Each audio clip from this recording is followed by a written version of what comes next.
Dane Clement with Stalls.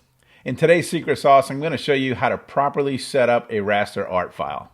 Whether you're going to create your own artwork or you're going to use something from one of the AI generators, you got to know how to set it up properly in order to use it.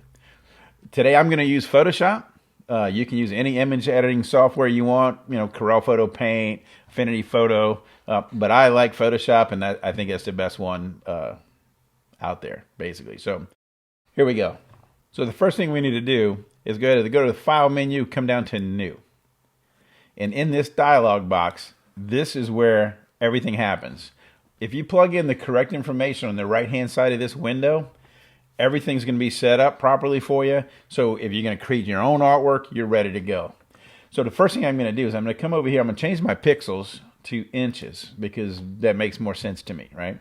And I know that with me at Great Dane Graphics, that we've done it for 30 years, is when we create our artwork, we create it at 14 inches by 14 inches.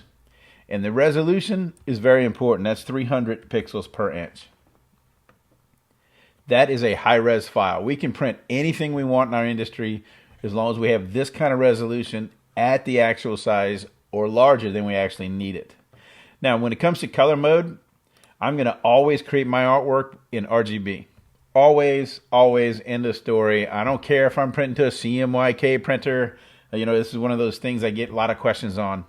If you're going to print it digitally to DTG or dye sublimation or DTF or one of those things, everybody says, well, if I'm going to print to CMYK, why don't I generate my artwork in CMYK? That way I know I'm in gamut and all that sort of thing. Makes sense, but the RIP software from almost every printer I'm aware of out there will take an RGB PNG file and it will do the math and do the conversion, and you will get as accurate as possible on the conversion to the print, right? So I always use RGB in this story. Always create it on a transparent background, because if you don't, then you got to learn how to take that artwork off of a background, a white background, black background, whatever you happen to create it on. So if you create it using a transparent background, then you're already set. You're good to go. You don't have that step to worry about. All right, so now next thing in this advanced window here, right? So if I go to color profile, right now it says don't manage profile. So I use Adobe RGB personally, 1998 always. That gives me my richest colors. If you're a digital printer, quick little side note, your blacks aren't black, your colors are kind of just laying there. Try that profile alone just to change it and see what happens, right? But what you can do, most of the printers out there are going to say, hey, if you want to get accurate color, then use sRGB as your color profile. It's basically like a dumbed down version of RGB, so it doesn't get all the way out to the edges. So check with your manufacturer, whatever equipment you're using. We'll set that up. We'll hit create, and we have this window. Now we're ready to create anything we want. We're at proper size, resolution, and we're good to go.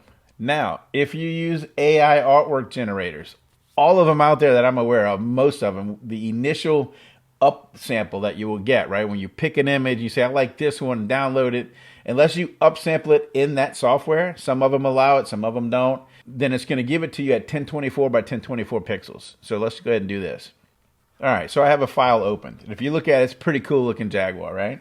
And I look at my layers over here, it's flattened on a black background. So if I come over the image and I come down to image size and I take a look, it's 1024 pixels by 1024 pixels at 72 dpi. Now that looks pretty good on my screen.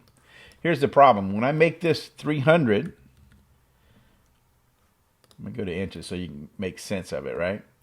So if I do this, 300 pixels at using my inches, it's at 3.4 by 3.4 inches. That's this big.